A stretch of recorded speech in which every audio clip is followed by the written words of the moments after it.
புதுவை காவல்துறையில் 22 உதவி ஆய்வாளர்களை அதிரடியாக இடமாற்றம் செய்து ஐஜி ரன்வீர் சிங் கிருஷ்ணியா உத்தரவு பிறப்பித்துள்ளார். புதுவையில் கடந்த சில மாதங்களாக வெடிகுண்டு வீச்சு, கொலை, கொள்ளை என அடுத்தடுத்து தொடர் குற்றச்சம்பவங்கள் நடைபெற்று வருகிறது. இந்நிலையில் கடந்த மாதம் 3 ஆய்வாளர்கள் எஸ்பியாக பதவி உயர்வு பெற்றனர். அடுத்த சில நாள்களில் சட்டம் ஒழுங்கில் பணியாற்றிய எஸ்பிக்கள் இடமாற்றம் செய்யப்பட்டனர். இதனிடையே கடந்த வாரம் ஆய்வாளர்கள் இடமாற்றம் செய்யப்பட்ட நிலையில் தற்போது 22 உதவி ஆய்வாளர்களை அதிரடியாக இடமாற்றம் செய்து ஐஜி ரன்வீர் சிங் கிருஷ்ணியா உத்தரவு பிறப்பித்துள்ளார்.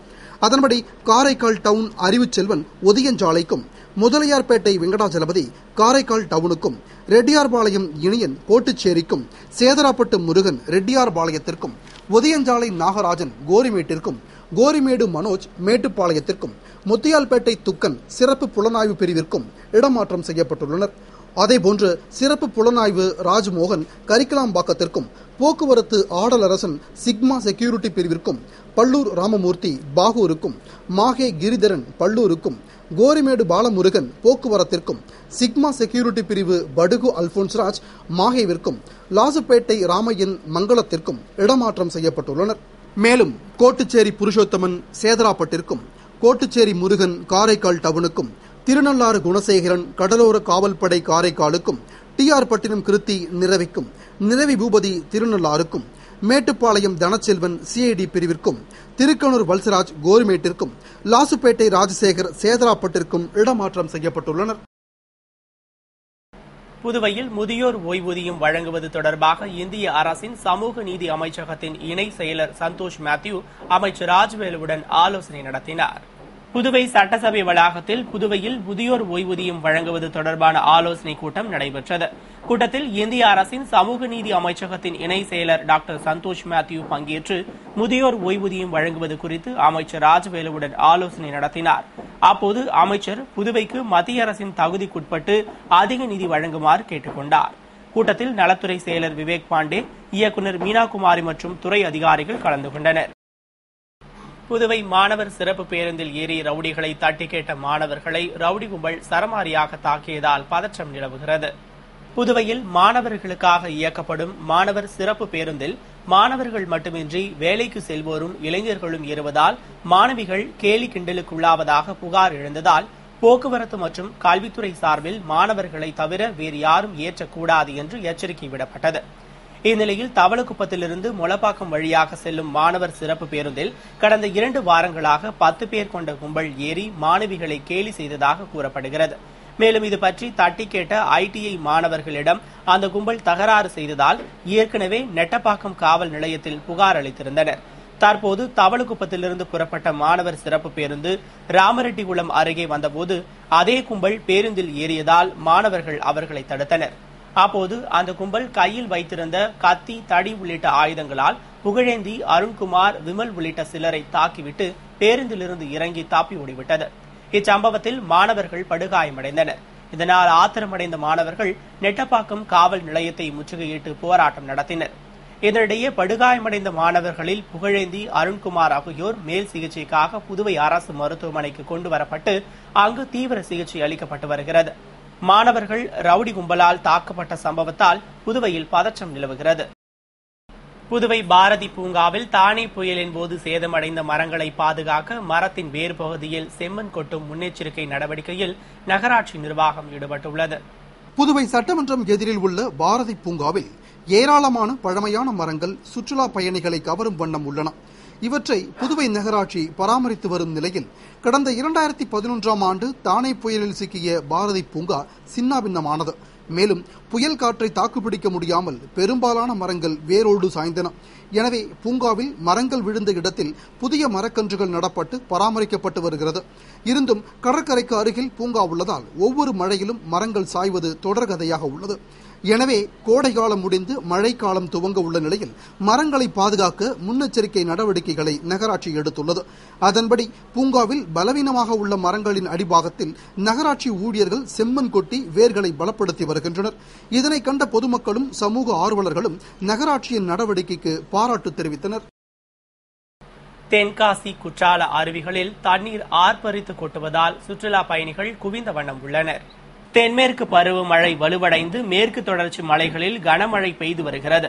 இதன் காரணமாக தென்காசிக்கு அருகே உள்ள குற்றாலத்தில் பிரதான அருவியிலும் ஐந்தருவியிலும் தண்ணீர் பெருக்கெடுத்து ஆர்ப்பரித்து கொட்டுகிறது. எனவே புகழ்பெற்ற சுற்றுலா தலங்களுள் ஒன்றான குற்றாலத்தில் சுற்றுலா பயணிகள் குவிந்தனர். அங்கு பிரதான அருவியிலும் ஐந்தருவியிலும் நீர்வரத்து அதிகரித்து சீசன் துவங்கியுள்ளதால் மகிழ்ச்சியடைந்த சுற்றுலா பயணிகள் பகல் இரவு என நேரம் பார்க்காமல் கொட்டும் அருவியில் குளித்து மகிழ்கின்றனர். மேலும் சாரல் மழை பெய்து சிலுசிலுவென காற்று வீசுவதால் கோடை விடுமுறை முடிந்த பின்னரும் அங்கேயே பல நாட்களுக்கு தங்கி ஆனந்த குளியலிட்டு மகிழ்கின்றனர்.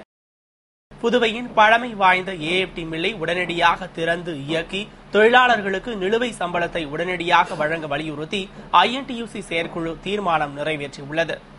புதுவை மாநில ஐஎன்டியூசியின் செயற்குழு கூட்டம் மாநில தலைவர் ரவிச்சந்திரன் தலைமையில் தனியார் ஹோட்டலில் நடைபெற்றது.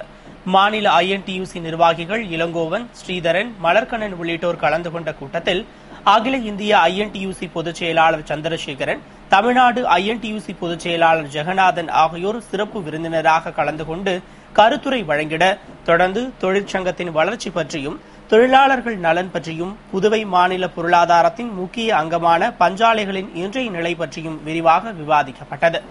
கூட்டத்தில் கடந்த காங்கிரஸ் ஆட்சியில் புதுவையில் உள்ள ஏஎப்டி, சுதேசி, பாரதி பஞ்சாலை தொழிலாளர்களுக்கு ஐடிஏ அமல்படுத்தப்பட்ட நிலையில் தற்போதைய அரசு அதனை நிறுத்தி வைத்துள்ளதாகவும், மாநில ஐஎன்டியூசி போராடி பெற்ற ஐடிஏ உயர்வினை தொழிலாளர்களுக்கு உடனடியாக வழங்கிட வலியுறுத்தியும், புதுவையின் பழமை வாய்ந்த ஏஎப்டி மில்லை உடனடியாக திறந்து இயக்கி தொழிலாளர்களுக்கு நிலுவையில் உள்ள சம்பளத்தை உடனடியாக பட்டுவாடா செய்திட வலியுறுத்தியும், பெருகி வரும் விலைவாசியை கருத்தில் கொண்டு மத்திய மாநில அரசுகள் தலையிட்டு குறைந்தபட்ச ஊதியம் 115 ரூபாயிலிருந்து 250 ரூபாயாக உயர்த்தி வழங்க நடவடிக்கை எடுக்க வேண்டும் உள்ளிட்ட பல்வேறு தீர்மானங்கள் நிறைவேற்றப்பட்டன.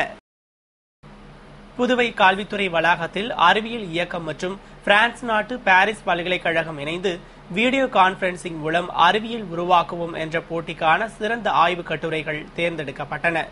புதுவை அறிவியல் இயக்கம் பிரான்ஸ் நாட்டு பாரிஸ் பல்கலைக்கழகத்துடன் இணைந்து தொடர்ந்து 7வது ஆண்டாக அறிவியல் உருவாக்குவோம் திட்டத்தை செயல்படுத்தி வருகிறது. அதன்படி 2013ஆம் ஆண்டின் அறிவியல் உருவாக்குவோம் போட்டிக்காக 50 ஆய்வு திட்டங்கள் பெறப்பட்டு அதில் சிறந்த 12 ஆய்வு திட்டங்கள் வீடியோவாக எடுக்கப்பட்டு பிரான்ஸ் பல்கலைக்கழகத்திற்கு அனுப்பி வைக்கப்பட்டது. அதில் சிறந்த 3 ஆய்வு திட்டங்களை வீடியோ கான்பரன்சிங் மூலம் தேர்ந்தெடுக்கும் நிகழ்ச்சி கல்வித்துறை வளாகத்தில் உள்ள கருத்தரங்க கூடத்தில் நடைபெற்றது. இதில் அறிவியல் தொழில்நுட்பம் மற்றும் சுற்றுச்சூழல் துறை இயக்குநர் துவாரகாநாத் மற்றும் பள்ளி கல்வி இயக்குநர் வல்லவன் தலைமையில் மாநில பயிற்சி மைய சிறப்பு அலுவலர் கிருஷ்ணன், அறிவியல் இயக்க துணைத் தலைவர் ஹேமாவதி, பொதுச் செயலாளர் சேகர், செயலர்கள் ரகுநாத், ரவிச்சந்திரன் ஆகியோர் பங்கேற்று பிரான்சில் இருந்து நேரடியாக வீடியோ கான்பரன்சிங் மூலம் அறிவியல் உருவாக்குவோம் திட்டத்திற்காக சிறந்த கட்டுரைகளை தேர்ந்தெடுத்தனர். அதன்படி தேர்ந்தெடுக்கப்பட்ட கொசுவின் வளர்ச்சியை சப்பாத்தி கள்ளி கொண்டு அழிக்கும் முறை பற்றி ஆய்வு திட்டத்தை எழுதிய பாரதி மேல்நிலைப்பள்ளி மங்கையர்கரசி, இயற்கை எரிபொருள் எரித்தல் என்ற ஆய்வு திட்டத்தை எழுதிய விக்னேஷ், சாஸ்ட்ரே, தினகர் ஆகியோரை இயக்குநர் வல்லவன் பாராட்டி வாழ்த்து தெரிவித்தார். இவர்களுக்கு முதல் பரிசாக 300 யூரோவும் 2ஆம் பரிசாக 100 யூரோவும் அளிக்கப்பட உள்ளது. வள்ளல் சின்ன சுப்பராய பிள்ளையின் 139வது நினைவு நாளை முன்னிட்டு அமைச்சர் பன்னீர்செல்வம் மற்றும் அதிகாரிகள் அவரது நினைவிடத்தில் மலரஞ்சலி செலுத்தினர். புதுவையில் பிறந்து ஏழைகளின் பசி பிணியை போக்கிய வள்ளல் பெருந்தகை அமரர் சின்ன சுப்பராய பிள்ளையின் 139வது நினைவு தினம் புதுவை நகராட்சி சார்பில் சிறப்பாக அனுசரிக்கப்பட்டது.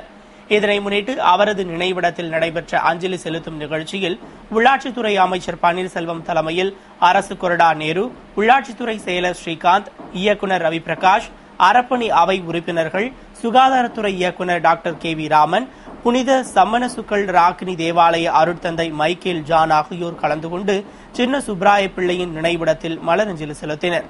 நிகழ்ச்சிக்கான ஏற்பாடுகளை நகராட்சி ஆணையர் ராஜமாணிக்கம் சிறப்பாக செய்திருந்தார். புதுவை சேதராப்பட்டு அரசு மேல்நிலைப் பள்ளியில் சமூக நலத்துறை சார்பில் இலவச மிதிவண்டியினை அமைச்சர் ராஜவேலு தலைமையில் சட்டமன்ற உறுப்பினர் கார்த்திகேயன் வழங்கினார். புதுவை சேதராப்பட்டு அரசு மேல்நிலைப் பள்ளியில் 2011-2012ஆம் ஆண்டில் 9ஆம் வகுப்பு படித்த மாணவ மாணவிகளுக்கு சமூக நலத்துறை சார்பில் இலவச மிதிவண்டி வழங்கும் நிகழ்ச்சி நடைபெற்றது. பள்ளி துணை முதல்வர் இளங்கோ வரவேற்று பேசிய நிகழ்ச்சியில் சமூக நலத்துறை அமைச்சர் ராஜவேலு பங்கேற்று தலைமை ஏற்க சட்டமன்ற உறுப்பினர் கார்த்திகேயன் வாழ்த்துரை வழங்கி சுமார் 95 மாணவ மாணவிகளுக்கு இலவச மிதிவண்டிகளை வழங்கினார். நிறைவில் விரிவுரையாளர் அறிவழகன் நன்றி கூறிய நிகழ்ச்சியில் தலைமை ஆசிரியர், ஆசிரிய பெருமக்கள் மற்றும் மாணவ மாணவிகள் கலந்து கொண்டனர். புதுவையில் 10ஆம் வகுப்பு பொதுத் தேர்வு எழுதிய மாணவர்களுக்கு மதிப்பெண் சான்றிதழ் அவரவர் படித்த பள்ளிகளில் வழங்கப்பட்டது. புதுவையில் 2012-2013 ஆண்டிற்கான 10ஆம் வகுப்பு பொதுத் தேர்வு கடந்த ஏப்ரல் மாதம் நடைபெற்று அதற்கான முடிவுகள் கடந்த மே மாதம் இறுதியில் வெளியிடப்பட்டது. அதற்கான மதிப்பெண் சான்றிதழ் மாணவர்கள் படித்த பள்ளிகளில் 20ஆம் தேதி வழங்கப்படும் என்று கல்வித்துறை அறிவித்திருந்தது. அதன்படி அனைத்து அரசு மற்றும் தனியார் பள்ளிகளில் 10ஆம் வகுப்பு மதிப்பெண் சான்றிதழ் வழங்கப்பட்டது. அதனை மாணவர்கள் தங்கள் பெற்றோருடன் சென்று கையொப்பமிட்டு பெற்றுக்கொண்டு மதிப்பெண் பட்டியலை சரிபார்த்தனர். கடலோர பாதுகாப்பை பலப்படுத்த ஆபரேஷன் ஹம்லா கூட்டு ஒத்திகை நிகழ்ச்சி புதுவையின் கடலோர காவல்படை கமாண்டன்ட் தலைமையில் நடைபெற்றது. பாகிஸ்தான் தீவிரவாதிகள் இந்திய கடல் வழியாக புகுந்து கடந்த 2008ஆம் ஆண்டு மும்பை தாஜ் ஹோட்டலில் தாக்குதலில் ஈடுபட்டனர். இதையடுத்து கடல் வழி ஊடுருவலை தடுக்க பல்வேறு நடவடிக்கைகளை எடுத்த மத்திய அரசு இந்திய கடலோர காவல்படை, மத்திய கடலோர காவல்படை, காவல்துறை, மீன்வளம், சுங்கத்துறை, உள்ளாட்சித்துறை இணைந்து ஒவ்வொரு ஆண்டும் இருமுறை ஆபரேஷன் ஹம்லா என்ற கூட்டு ஒத்திகை நிகழ்ச்சியை நடத்தி வருகிறது. சென்னை தலைமை கடலோர காவல்படை ஏற்பாட்டின்படி 13 மாவட்டங்களில் நடைபெறும் ஒத்திகை நிகழ்ச்சி புதுவை காலாப்பட்டு முதல் பனித்திட்டு வரையிலான பகுதியில் கடலோர காவல்படை கமாண்டன்ட் சோமசுந்தரம் தலைமையில் நடைபெற்றது. தொடர்ந்து 24 மணி நேரம் நடைபெறும் இந்த ஒத்திகையின் போது உள்நாட்டு உளவுத்துறை அதிகாரிகள் பல்வேறு வேடங்களில் ஊடுருவ அதனை ஒத்திகையில் ஈடுபட்டிருப்போர் பிடித்தனர். மேலும் ஊடுருவலை நழுவவிட்ட போது சம்பந்தப்பட்ட அதிகாரிகள் மீது நடவடிக்கை எடுக்கப்பட்டது. இந்த ஒத்திகை நிகழ்ச்சிக்கு மீனவ கிராம மக்களும் ஒத்துழைப்பு அளித்தனர். இத்துடன் செய்திகள் நிறைவடைந்தன. வணக்கம்.